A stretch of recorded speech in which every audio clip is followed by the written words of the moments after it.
Hello everyone, my name is Clantus and welcome to the Client. So without further ado, let's get into this video because guys, I'm so excited about what happened in court today. As a matter of fact, since yesterday, with one particular witness by the name of Captain Bongani Mchali. But before we get that, I want to make a request one more time because you guys have been wonderful, giving me another 1,000 likes. So let's continue on this trend by continuing to give me 1,000 likes by smashing that like button because guys, it helps this YouTube channel to grow, to reach more people, to become part of the clan. Because the clan people, it keeps growing. And I humbly want to warmly welcome everybody that has subscribed to this channel. Guys, thank you so much with all the encouraging messages that you are sending me. I see you asking me, where have you been? And I'm like, no, where have you been? I've been here for a minute now. Where have you been? And now that you have discovered me, welcome. Thank you all so much for joining this family. And if you are watching and you're not subscribed, can I ask a question? Why are you not subscribing? So I'm going to give you 5 seconds to click the subscribe button. It costs not a cent, trust me. So starting right now. Okay, time's up. You're subscribed and you've liked. Good. Let's get into this video. We are going to the North Gauteng High Court as per usual in the Senzo Meyiwa murder retrial. And boy, oh boy, am I excited about this particular witness that took the stand because even the judge himself was so impressed. So I'm not going to talk much about what he was talking about on the stand because it was just explanation about his job because of one little thing called an exhibit that they want to pin on accused number 3, that his gun is the gun that killed Senzo Meyiwa and its bullet head was found behind 2 jars at the Kumalo house or at the crime scene by Mhlahlo. I realize, guys, that I've been pronouncing this poor woman's name incorrectly and I do apologize. I have a problem with yin-yangs, if you know what I mean. So anyways, we are not there. So now he's basically taking the court and painting a picture about what does it entail being a person that is responsible for the SAP 13 store. So basically this is a store where they keep all the, the exhibits, the guns and the ammunition and blunt force, the stuff that people kill other people with. Basically that's his job, is to safeguard all of those evidence and make sure that these evidence are well packaged and packaged accordingly, according to the guidelines, and that he will not accept any evidence that is tampered with where the seal bag is unsealed. He will not take those evidence and store them because the last thing that he wants is to come to a court and then he answers questions about things that he has absolutely no clue about. He did even admit in court today that he once made that mistake and he never wants to do it again. So that is why when these police people come and submit these evidence, they need to be appropriately sealed and with the appropriate serial numbers and all of that stuff, and then he safeguards them. But the problem that I had, which is not of his fault by the way, is the fact that anybody can walk into that store and request exhibitions. And then in my mind, I'm thinking, if I'm accused of a crime and I'm a criminal, I could, and I know this for a fact that if I go to, let's say, Cleveland police station storeroom, and I walk in there and I say, hi, my name is Clantus, and I'm here to collect a gun, and then probably it still has a serial number or it doesn't have a serial number, and of course, he would ask me for my details and I'll say, these are my details and they are all fake, by the way. And then he goes and collects that evidence, and then guess what? Because a murder weapon needs to be on the table as well, guess what will happen to me if I'm the one who's accused? I will walk free. That really, really bothered me for a second, that you don't sign for it and you don't ask questions about how are you involved with this exhibition. Are you the investigating officer? And if you are the investigating officer, why your name is not attached to the to the form that says Captain such and such or Detective such and such is the one that is responsible for this exhibition. Here's his picture. because I think that will make perfect sense for me. Now, to think that anybody can walk in there and just ask for an exhibition, that bothers me. And again, he does say that it was changed around 2017 or something like that, where now you have to fill in some kind of a form. But still, that there's so many loopholes there. Still, there are still too many loopholes regarding that, because I would say if this is a charger that is an exhibition and I am submitting it to Captain Mjali, I must first, this particular charger will have to have a form that I will fill in, and then a picture of me with this particular exhibit, so that when I come to collect it or book it for court or for further investigations, then the person that is in charge, like Mjali, then will know that indeed I'm the investigating officer for this particular charger. You know what I'm trying to say? I know I'm being very simplistic about what I'm saying, but of course you need to be more complex and more sophisticated in that process. But I was like, oh my goodness, our police force is in tatters when it comes to procedures and things like that. The only thing that he says that, and I think it makes perfect sense, that he does not deal with ballistic experts. He does not deal with ballistic detectives at all. The exhibits are taken by detectives and they are submitted by detectives, not ballistic. And it so happened that Mangena was a ballistic expert. And he says in court he had no idea until he got to this very court that Mangena was an expert. And so he says that there is no particular rules whether he can be there or he cannot be there. And in my mind, I'm thinking, okay, in as much as Captain Mjali is the most honest witness I've seen on this stand, I felt that when it came to that question, he kind of like tweaked it a little bit, but I still think that the court caught it, that no, there's got to be procedure between him being responsible of the SAB-13 store and ballistics. So I still think that, again, he would have known about Mangena being a ballistic if he asked him, and the evidence was also attached to the real detective that is responsible. But then again, he does mention that Mangena came with Ginindi. Oh, this guy, we need him understand. People, I have been saying this. This guy, we need him understand, because whoa, corruption that I was hearing.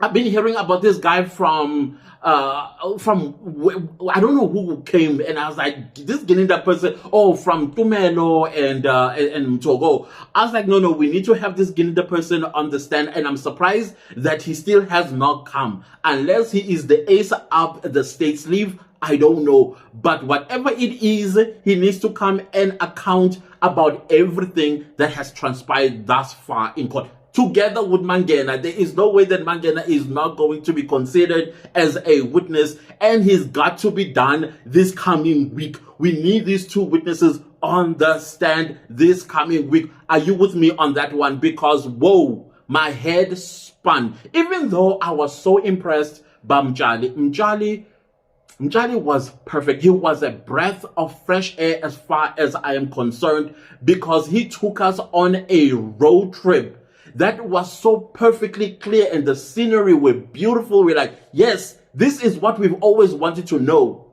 But towards the end, though, he still says that he and Janinda, there's nothing wrong he sees that they have done, even though Janinda says in his statement, the packaging, what do you call this, where he put the exhibit, the package was open. And this particular witness says he will not accept any evidence that is tampered with, whether it's opened or it was cut off. All evidence that are submitted to him, they need to be ensured that they are sealed with their own serial number and all of that stuff. Now, he says there is no way that he would have accepted a evidence bag with evidence in it, but it was open. I believe that. So Girinda needs to come and explain himself. How did you take an evidence in an open evidence bag? Who opened it? For what purposes? Where was it open? Why was it open there? And why was it submitted to Captain Mjali opened? All of that stuff we need to know. That is why these people need to come to court this coming week, because no way I am going to accept that these people, okay, I know I'm nobody. Okay, before you come for me, I know I'm nobody, but I am a taxpayer, and then our tax money is getting wasted each day that the state continues with this case. And I don't understand as well, because it's clear as daylight that the state has lost this case. I don't understand why the defense hasn't applied. And this is also confirmed by Titi Tobani, who's an attorney, and he's a member of the clan, by the way. Honorable member, thank you so much for being here, and thank you so much for always giving some guidance about this particular case. And you keep talking about section 174 of the Criminal Procedure Act 51 of 1977. And he's saying that the defense need to make an application. Basically, this means call for this case to come to an end. Basically, declare it as, what's the word I'm looking for? There's a word, it's in my head, it's in my tongue, doesn't want to come out.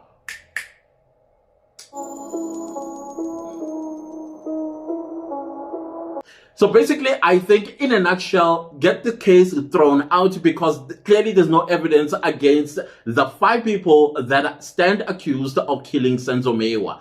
Again, the biggest question that we're still asking ourselves, according to the witnesses that have come to the stand thus far, they are not painting a picture that intruders were in the house.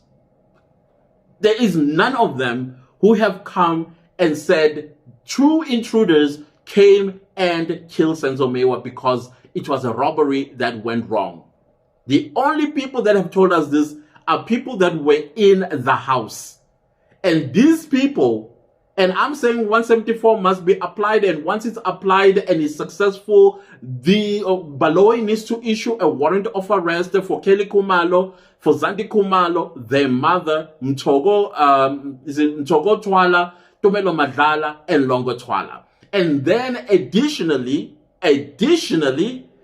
other people that have taken the stand and perjured themselves, basically lied under oath. And then also those that tampered with evidence. And that also includes Kelly Kumalo's uncle, Temba Kumalo. All these people need to be collected, put handcuffs on them, dragged to court, prosecuted, and convicted. Yes, the Meyiwa family may not find justice, as we all looking for justice for Senzo Meyiwa and for them as well. There, I still say, unfortunately, this is not going to happen. Even if these people are arrested, I don't think they are going to spill the beans unless one of them develops a conscience and say, okay, listen, I'll tell the truth, and this is the truth.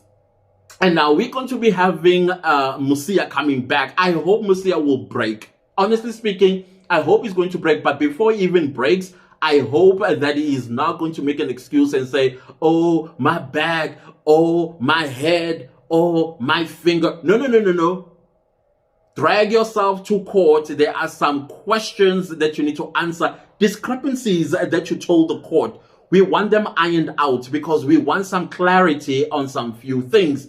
Again, guys, I must say, Captain Mjali impressed me, and I'm sure he impressed most people that are logically thinking people in this country that were listening to him, and they were like, wow, this is actually great. I even said in the comment section of the SABC live chat that if Captain Mjali had to be appointed as Minister of Police, I would definitely support that. And then towards the end comes the judge and asks him, would you like to be the Commissioner of Police? And I'm like, yes. Judge, you and I are thinking the same way about this guy. He is the epitome of what SAPS ought to be, honestly speaking. And I think this guy, if he was on the field, all cases that he's involved in will be solved. No innocent person is going to go to jail if he is the guy that is on the field collecting evidence and making sure that the perpetrators of this particular crime are brought to court and justice is served. This is him. Everybody else just came and lied. He told the truth. There were even points where he would say, I'm going to be honest. This is the honesty. And then he kept going, and it was believable. I loved it. I loved it. The reason why I sound so hyper is because when I am in an intellectual stimulation type of environment, I become very happy because I admire intelligent people. I only have 2 IQs that I rub. And then I try my best as well to think and say, hey, does this make sense? Does that make sense? If it doesn't make sense, I rub my IQ just a little bit more until I get a headache. And then I'll be like, oh, okay, I think the real truth here is on the other side. This one is lying. This one was like, hey, I'm just going to tell the truth. I think Mnisi, who we know that is an agitator, he failed to agitate Jali. And then Mshololo, who's also quite strict on when she's questioning witnesses, I think she was broken down by this witness because he did not deny anything. He was just telling the truth. Even Advocate Mnisi, Advocate Steve Ramu, as well as Numalo. Numalo even decided to say, you know what, I'm not going to ask any questions to this witness because he knew that this witness is telling the truth. Breath of fresh air, people. For the first time, I am so excited about a witness in this matter. Again now, let's go and be a little bit serious here. Does the state have a case? No. The state does not have a case, and each day this case continues, they are wasting our taxpayers. You must remember that the state is paying 5 people. Is it 5 or 4? That is Baloy being the state attorney, and then you have Mshololo, you have Mumalo, you have Mnisi, and you have Steve. You have 5 people on government's payroll on this case. And these guys don't come cheap. They are advocates. Possibly, they charge 75,000 rand a day. Possibly, I don't know how they charge, but possibly they charge 75,000 rand a day. And that is coming out from you and me, the taxpayer. So now this wasteful expenditure needs to come to an end. Baloy needs to wrap this up. He needs to withdraw the case against the 5 because clearly there is no case against them. Clearly. Go issue out a warrant of arrest for the people that were with Senzo Meyiwa on the 26th of October 2014, and let's wrap this up. Take us out of our miseries. That's it.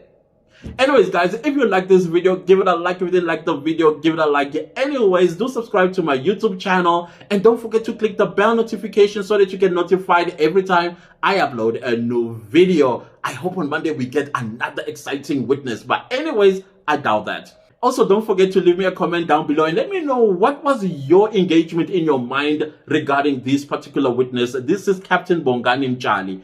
And also share this video far and wide. If you have not subscribed yet, should I come for you? Should I take my spoon and come for you? Subscribe. And don't forget to click the bell notification and then leave me a like. If you are watching this video and you have not clicked the like button yet, smash it for me. So I've turned on my super thanks, and thank you so much to everybody that is super thanking the channel. Thank you so much for supporting this channel financially. I will see you next time, guys. Thanks for watching. Goodbye.